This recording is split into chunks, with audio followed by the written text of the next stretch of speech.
ಲೋಕಸಭೆ ಚುನಾವಣೆ ಸಮೀಪ ಆಗ್ತಾ ಇರೋ ಹಿನ್ನೆಲೆಯಲ್ಲಿ ಸ್ಪರ್ಧೆಗೆ ತಯಾರಿಯನ್ನ ಜೆಡಿಎಸ್ ನಾಯಕರು ಅತ್ಯಂತ ಬಹುವಾಗಿ ಮಾಡ್ಕೊಳ್ತಾ ಇರೋ ಹಾಗೆ ಕಾಣಿಸ್ತಾ ಇದೆ. ಕಾರಣ ಎಚ್ಡಿಕೆ ಅವರ ತೋಟದ ಮನೆಯಲ್ಲಿ ರಾಜಕೀಯ ಗರಿಗೆದರ್ತಾ ಇದೆ. ಮಂಡ್ಯ ಭಾಗದ ಜೆಡಿಎಸ್ ನಾಯಕರ ಸಭೆಯನ್ನ ಎಚ್.ಡಿ. ಕುಮಾರಸ್ವಾಮಿ ಅವರು ಕರೆದಿದ್ದಾರೆ. ಇವತ್ತು ಸಂಜೆ 6 ಗಂಟೆಗೆ ಮಂಡ್ಯ ಜೆಡಿಎಸ್ ನಾಯಕರ ಸಭೆ ಕೂಡ ಇರುತ್ತೆ. ಬಿಡದಿಯ ಕೇತಿಗಾನಹಳ್ಳಿಯ ತೋಟದ ಮನೆಯಲ್ಲಿ ಈ ಸಭೆಯನ್ನ ಕರೆಯಲಾಗಿದೆ.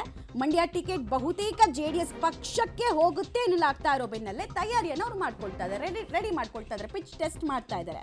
ದೆಹಲಿಯಲ್ಲಿ ಬಿಜೆಪಿ ನಾಯಕರನ್ನ ಎಚ್.ಡಿ.ಕೆ ಭೇಟಿಯಾಗಿ ಚರ್ಚೆಯನ್ನು ಮಾಡಿದ್ದಾರೆ. 3 ಕ್ಷೇತ್ರಗಳನ್ನ ಕೊಟ್ಟರು, ಅದರಲ್ಲಿ ಮಂಡ್ಯ ಇರಲೇಬೇಕು ಅಂತ ತಮ್ಮ ಗಂಭೀರವಾದ ಪಟ್ಟನ್ನಂತ ಅವರು ಹಾಕಿದ್ದಾರೆ. ಬಿಜೆಪಿ ವರಿಷ್ಠರ ಬೆನ್ನಲ್ಲೇ ಈಗ ಇವತ್ತು ಕೂಡ ಸಂಡೇ ಕೂಡ ಅವರ ಫಾರ್ಮ್ ಹೌಸ್ನಲ್ಲಿ ಪಾಲಿಟಿಕ್ಸ್ ಜೋರಾಗುತ್ತೆ ಅನ್ನೋದು ಗೊತ್ತಾಗ್ತಾ ಇದೆ. ಸಭೆಯಲ್ಲಿ ಮಾಜಿ ಶಾಸಕರಾದ ಸಿ.ಎಸ್. ಪುಟ್ಟರಾಜು, ಸುರೇಶ್ ಗೌಡ, ರವೀಂದ್ರ ಶ್ರೀಕಂಠಯ್ಯ, ಅನ್ನದಾನಿ ಎಲ್ಲರಿಗೂ ಕೂಡ ಬುಲಾವ್ ಹೋಗಿದೆ. ಎಲ್ಲರೂ ಕೂಡ ಬರ್ತಾರೆ ಅನ್ನೋದು ಗೊತ್ತಾಗ್ತಾ ಇದೆ. ಸಭೆಯಲ್ಲಿ ಅಭ್ಯರ್ಥಿಯ ಆಯ್ಕೆ ಸೂಕ್ತ ಯಾರು, ಮತ್ತೆ ಗೆದ್ದವರು ಹಿಂದೆ ಏನು ಮಾಡಿದ್ರು, ಏನು ಕೆಲಸ ಬಾಕಿ ಇತ್ತು, ಈಗ ಅವ್ರ ಬಗ್ಗೆ ಇರುವಂತಹ ಅಭಿಪ್ರಾಯ ಏನು, ನಾವು ಯಾರನ್ನ ನಿಲ್ಲಿಸಿದ್ರೆ ಉತ್ತಮ, ಜನ ಏನು ಬಯಸ್ತಾ ಇದ್ದಾರೆ, ಈ ಥರ ನಾನಾ ಪ್ರಶ್ನೆಗಳಿಗೆ ಅಭಿಪ್ರಾಯದ ಮುಖಾಂತರ ಉತ್ತರ ಪಡ್ಕೊಳ್ಳೋದಕ್ಕೆ ಅಂತ ಹೇಳಿ ಇವತ್ತಿನ ಸಭೆಯನ್ನು ಕರೆದಿದ್ದಾರೆ. ಅಲ್ಲಿಗೆ ಬಿಜೆಪಿ ಹೈಕಮಾಂಡ್ನಿಂದ ಏನಾದರೂ ಸೂಚನೆ ಬಂದಿದೆಯಾ ಕುಮಾರಸ್ವಾಮಿ ಅವರಿಗೆ ಗೊತ್ತಿಲ್ಲ. ಡೀಟೇಲ್ಸ್ ಕೊಡ್ತಾರೆ ವಿನಯ್, ನೇರ ಸಂಪರ್ಕದಲ್ಲಿ ಜಾಯ್ನ್ ಆಗ್ತಿದ್ರೆ. ವಿನಯ್, ಹಾಗಾದ್ರೆ ಬಿಜೆಪಿ ಹೈಕಮಾಂಡ್ನಿಂದ ಕುಮಾರಸ್ವಾಮಿ ಅವರಿಗೆ ಏನಾದರೂ ಸೂಚನೆಗಳು ಬಂದಿದೆಯಾ? ಮಂಡ್ಯ ನಿಮಗೆ ಕೊಡ್ತೀವಿ ಅನ್ನುವಂತಹ ಆಶ್ವಾಸನೆ ಸಿಕ್ಕ ಬೆನ್ನಲ್ಲೇ ಈ ತಯಾರಿನ ಹೇಗೆ? ಖಂಡಿತವಾಗ್ಲೂ ಮಮತಾ, ಆ ಒಂದು ಪ್ರಶ್ನೆ ಎಲ್ಲರಲ್ಲೂ ಕೂಡ ಕಾಣ್ತಾ ಇರುವಂಥದ್ದು. ಯಾಕೆಂದರೆ ನಿನ್ನೆ ಅಷ್ಟೇ ಹೈಕಮಾಂಡ್ ನಾಯಕರನ್ನ ಭೇಟಿಯಾಗಿ ಬಂದಿರುವಂಥ ಎಚ್.ಡಿ.ಕೆ ಇದೀಗ ಸಡನ್ ಆಗಿ ಮಂಡ್ಯ ಭಾಗದ ಜೆಡಿಎಸ್ ನಾಯಕರ ಸಭೆ ಕರೆದಿರೋದು ಕೂಡ ಬಹಳಷ್ಟು ಕುತೂಹಲಕ್ಕೆ ಕಾರಣವಾಗಿರುವಂಥದ್ದು. ಯಾಕೆಂದರೆ ಮಂಡ್ಯವನ್ನು ಬಹುತೇಕ ಜೆಡಿಎಸ್ಗೆ ಬಿಟ್ಕೊಡ್ಬೇಕು ಅನ್ನೋದು ಕೂಡ ಕುಮಾರಸ್ವಾಮಿ ಅವರ ಒತ್ತಾಸೆಯಾಗಿತ್ತು. ಅದರಂತೆ ದೆಹಲಿಯಲ್ಲಿ ಹೋಗಿ ವರಿಷ್ಠರ ಮುಂದೆ ತಮ್ಮ ಬೇಡಿಕೆಯನ್ನು ಕೂಡ ಅವರು ಇಟ್ಟಿರುವಂಥದ್ದು. ಹಾಗಾಗಿ ವರಿಷ್ಠರು ಅವರ ಬೇಡಿಕೆಗೆ ಸಮ್ಮತಿಯನ್ನು ಸೂಚಿಸಿದ್ದಾರೆ ಅನ್ನೋ ಒಂದಷ್ಟು ಮಾಹಿತಿಗಳು ಕೂಡ ಮೂಲಗಳಿಂದ ಲಭ್ಯವಾಗ್ತಾ ಇರುವಂಥದ್ದು.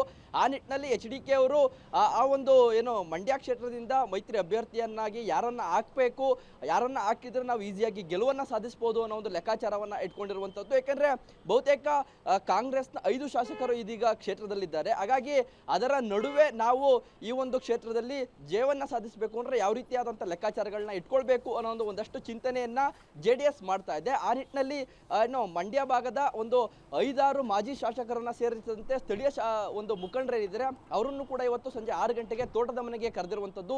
ತೋಟದ ಮನೆಯಲ್ಲಿ ಸಭೆಯನ್ನ ಮಾಡಿ ಮೈತ್ರಿ ಅಭ್ಯರ್ಥಿಯನ್ನಾಗಿ ಯಾರನ್ನ ನಿಲ್ಲಿಸಬೇಕು ಅನ್ನೋ ಒಂದಷ್ಟು ಮಾಹಿತಿಯನ್ನು ಕೂಡ ಕಲೆ ಹಾಕುವಂಥದ್ದು. ಯಾರನ್ನ ನಿಲ್ಲಿಸಿದ್ರೆ ಈಸಿಯಾಗಿ ನಾವು ಗೆಲ್ಬಹುದು, ಯಾಕಂದ್ರೆ ಸಾಕಷ್ಟು ಜನ ಮಾಜಿ ಶಾಸಕರಿದ್ದಾರೆ ಮಂಡ್ಯದಲ್ಲಿ ಜೆಡಿಎಸ್ನವರು. ಹಾಗಾಗಿ ಅವರಲ್ಲಿ ಯಾರನ್ನಾರು ಒಬ್ಬರನ್ನ ನಿಲ್ಲಿಸಬೇಕಾ ಅಥವಾ ಹೊಸ ಮುಖವನ್ನ ಅಲ್ಲಿಗೆ ಹಾಕ್ಬೇಕಾ ಅಥವಾ ಎಚ್.ಡಿ.ಕೆ ಅವರ ಸ್ಪರ್ಧೆ ಅನಿವಾರ್ಯವಾಗುತ್ತಾ ಅನ್ನೋ ಒಂದಷ್ಟು ಚರ್ಚೆಗಳಿಗೆ ಅಭಿಪ್ರಾಯವನ್ನು ಸಂಗ್ರಹಿಸಬೇಕಾಗಿದೆ.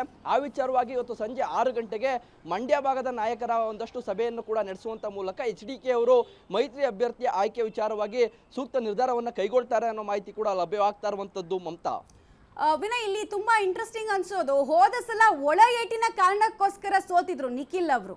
ಸೊ ಆ ಸೋಲಿನ ಸೇಡನ್ನ ಹೇಗೆ ತೀರಿಸ್ಕೊಳ್ತಾರೆ, ಅದಕ್ಕೆ ಬೇಕಾಗಿರುವಂತಹ ಸ್ಟ್ರಾಟಜಿಯನ್ನ ಹೇಗೆ ಮಾಡ್ಕೊಳ್ತಾರೆ ಜೆಡಿಎಸ್ ನಾಯಕರು, ಒಳಪೆಟ್ಟು ಬೀಳದೇ ಇರೋ ರೀತಿ ಏನ್ ಸ್ಟ್ರಾಟಜಿ ಅನ್ನೋದು ಕುತೂಹಲ.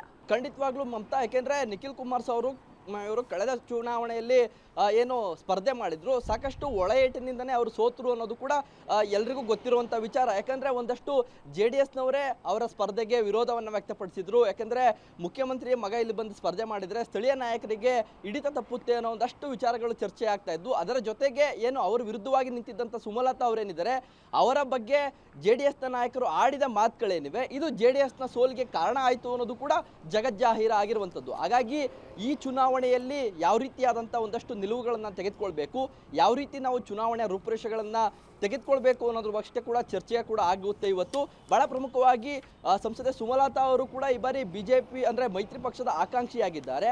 ಹಾಗಾಗಿ ನಮಗೆ ಟಿಕೆಟ್ ಸಿಗೋದ್ರಿಂದಾಗಿ ಅವರನ್ನ ಯಾವ ರೀತಿ ನಾವು ಕನ್ವಿನ್ಸ್ ಮಾಡಬೇಕು, ಅಂದರೆ ಮತಗಳು ಡಿವೈಡ್ ಆಗದೆ ಇರೋ ರೀತಿ ನಾವು ಯಾವ ರೀತಿ ಎಲ್ಲರನ್ನೂ ಸಮಾಧಾನ ಮಾಡಿಕೊಂಡು ಜೊತೆ ತೆಗೆದುಕೊಂಡು ಹೋಗಬೇಕು, ಜೊತೆಗೆ ಬಿಜೆಪಿಯ ಒಂದಷ್ಟು ವೋಟ್ಗಳೇನಿವೆ ಅವನ್ನ ಯಾವ ರೀತಿ